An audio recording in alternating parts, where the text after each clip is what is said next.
तो है गाइस, कैसे हैं आप सभी लोग। Welcome back to my channel AGNI Manga. तो यार डिवाइन किंग की एक और बिल्कुल नई एपिसोड के साथ हाजिर हूँ, जो कि होने वाली है episode number 19। So I hope guys आप सभी की दिवाली काफी ज्यादा अच्छी बनी होगी। तो इसी के साथ शुरू करते हैं हमारा आज का ये वाला एपिसोड। तो जैसा कि लास्ट एपिसोड में हम लोगों ने देखा, रूजुई के फादर के मर जाने की वजह से रूजुई काफी ज्यादा गुस्से में आ जाती है। अपने फुल पावर्स को अनलेस करते हुए जियानचन के ऊपर अटैक करने के लिए आगे बढ़ती है, लेकिन जियानचन सिर्फ वहीं पे खड़ा खड़ा उसको अपने पैरों से ही रोक देता है। इसके बाद रूजुई अपने पास से एक युआनडान पिल को निकालते हुए जियानचन को दिखाती है, और फिर इसके आगे का एपिसोड हम लोग आज देखेंगे। तो एपिसोड की स्टार्टिंग में रूजुई उस युआनडान पिल को खा लेती है, और फिर उस पिल को निगल लेने के बाद रूजुई की आंखें काफी ज्यादा ग्लो करने लगती हैं, साथ ही उसके अंदर से काफी तगड़ी एनर्जी रिलीज होती है। इसके बाद वो हंसते हुए जियानचन से कहती है कि तुम लिंग जियानचन मेरे सामने बिल्कुल एक कूड़ा कचरा हो, और अब इसके बाद तुम मेरे हाथों से मरने जा रहे हो। लेकिन साथ ही रूजुई कहती है कि ये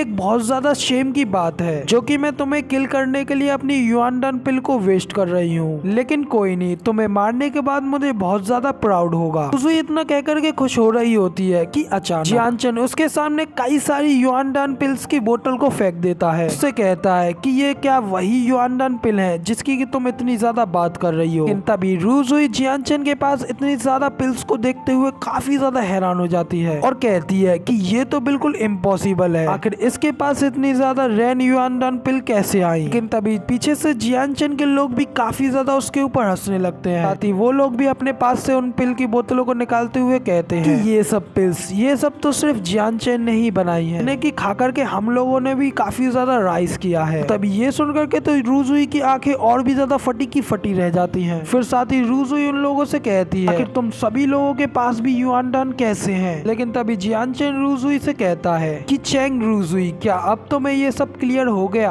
कि हमारी फैमिली और तुम्हारी फैमिली के बीच में कितना बड़ा डिफरेंस है। लेकिन फिर साथ ही रूजुई जियानचन से कहती है कि तुम्हें क्या लगता है कि तुम्हारे पास इतनी ज्यादा युआनडान का ट्रेजर है। लेकिन रूजुई इतना कह ही पाती है कि तभी जियानचन कहता है कि तुम्हें क्या लगता है कि ये हमारे लिए एक ट्रेजर है। नहीं, ये तो सिर्फ हमारे लिए बिल्कुल एक कैंडी की तरह है जिन्हें कि हम लोग खाते हैं। लेकिन तभी ये सुनकर के रूजुई अपने आप को जियानचन के सामने बहुत ही ज्यादा छोटा मान रही होती है, मगर साथ ही इन सब बातों का उसको बिल्कुल भी यकीन नहीं हो रहा होता है। और फिर तभी वो गुस्से में अपनी स्वॉर्ड को निकालते हुए जियानचन के ऊपर अटैक करने के लिए आगे बढ़ती है, साथ ही चिल्लाते हुए कह रही होती है कि ये बिल्कुल इम्पॉसिबल है, क्योंकि तुम तो सिर्फ एक पीजेंट हो। फिर आखिरकार तुम्हारे पास इतनी ज्यादा एल्केमिस्ट की स्किल्स कैसे हो सकती है। लेकिन तभी दिखाते हैं कि जियानचन इजीली रूजुई के अटैक को डॉज कर लेता है। लेकिन साथ ही रूजुई और भी ज्यादा अटैक करते हुए कहती है कि बस रुको और मैं तुम्हें अभी किल करती हूँ। दूसरी ओर जियानचन उसकी काफी ज्यादा स्पीड के साथ सारे अटैकों को डॉज कर लेता है। साथ ही रूजुई के हाथ पर एक किक मारता है, जिससे कि उसकी स्वॉर्ड नीचे की ओर गिर जाती है। फिर जियानचन उसके ऊपर अपनी स्वॉर्ड से अटैक करते हुए कहता है तुम एक फर्स्ट ग्रेड की एल्केमिस्ट हो। लेकिन ऐसा नहीं है, क्योंकि रियल कचरा तुम हो। ना कहकर के जियानचन अपनी स्वॉर्ड से अटैक करता है। लेकिन तभी हम लोग देखते हैं कि जियानचन के अटैक को किसी ने रोक लिया होता है। इसे देख करके जियानचन भी काफी ज्यादा हैरान होता है। लेकिन साथ ही तभी जियानचन के ऊपर एक अटैक होता है, लेकिन जियानचन पीछे की ओर स्लिप करते हुए उस अटैक से बच जाता है। साथ कहता है कि अब आखिर तुम कौन हो। सामने की ओर काफी ज्यादा धुआं होता है, इसलिए जियानचन उस आदमी को देख नहीं पा रहा होता है। स्मोक के पीछे वो आदमी जियानचन से कहता है कि बच्चे, तुम अभी काफी ज्यादा यंग हो, लेकिन तुम्हारे कहे गए वर्ड्स काफी ज्यादा बड़े हैं। साथ ही धूल हटने के बाद वो मास्टर दिखाई पड़ता है। वो जियानचन को अपना इंट्रोडक्शन देते हुए कहता है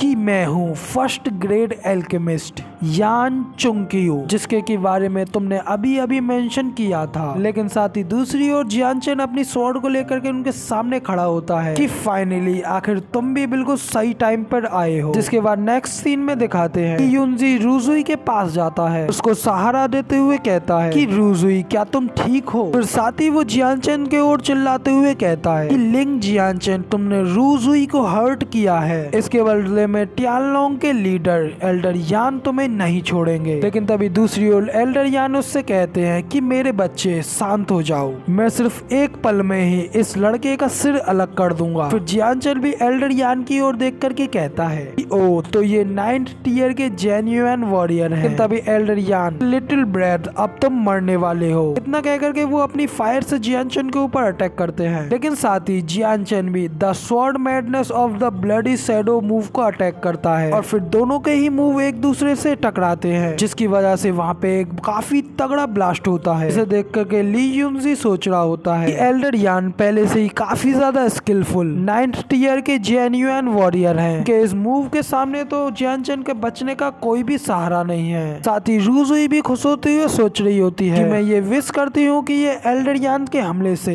काफी ज्यादा घायल हो जाए लेकिन फिर भी बच जाए। इसके बाद मैं लास्ट में इसे तंग करते हुए काफी बुरी मौत दूंगी। दूसरी ओर एल्डर यान भी उस अटैक की ओर देखते हुए कह रही होते हैं कि बच्चे, तुम मुझे इस बात के लिए ब्लेम नहीं करना, ये सब सिर्फ तुम्हारी ही वजह से है कि तुमने किसी को इतना ज्यादा ऑफेंड किया है। अगर तभी दिखाते हैं वहाँ से फायर अटैक के अंदर से जियानचन बाहर निकलता है और हंसते हुए एल्डर यान से कहता है कि क्या तुम्हारा बस यही सबसे ज्यादा बेस्ट मूव था, क्योंकि ये तो मेरे सामने कुछ भी नहीं है। मगर दूसरी ओर जियानचन को उस अटैक से बचता हुआ देख करके वो तीनों ही लोग बहुत ज्यादा हैरान हो जाते हैं। लेकिन फिर साथ ही जियानचन तेजी से आगे बढ़ता है, ऊपर की ओर जंप करते हुए अपनी स्वॉर्ड से एल्डर यान के ऊपर अटैक करते हुए कहता है कि क्या तुम्हारी 9th जेन्युइन पावर सिर्फ इतनी ही है। लेकिन तभी एल्डर यान भी अपने वेपन से जियानचन के अटैक को रोकने की कोशिश करते हैं, मगर वो जियानचन के अटैक को काफी ज्यादा मुश्किलों से रोक पा रहे होते हैं और हैरान होते हुए कहते हैं कि क्या तुम भी 9th टियर जेन्युइन वॉरियर हो। मगर तभी जियानचन हंसते हुए कहता है कि बुढ़ाऊ, अपने आप को मुझसे कंपेयर मत करो, क्योंकि तुम मेरे बराबर इतने ज्यादा अच्छे नहीं हो। कह करके जियानचन अपनी एक फॉर्मेशन का यूज करता है, इसका के नाम the sky well of hell होता है और इस मूव की वजह से जियानचन की पावर फिर से रिकवर होने लगती है, जिसे देख करके रूजुई काफी ज्यादा हैरान होते हुए कहती है कि ये तो बिल्कुल इम्पॉसिबल है, ये अपनी पावर्स को रिकवर कर रहा है। मगर तभी जियानचन की पावर्स के बढ़ने की वजह से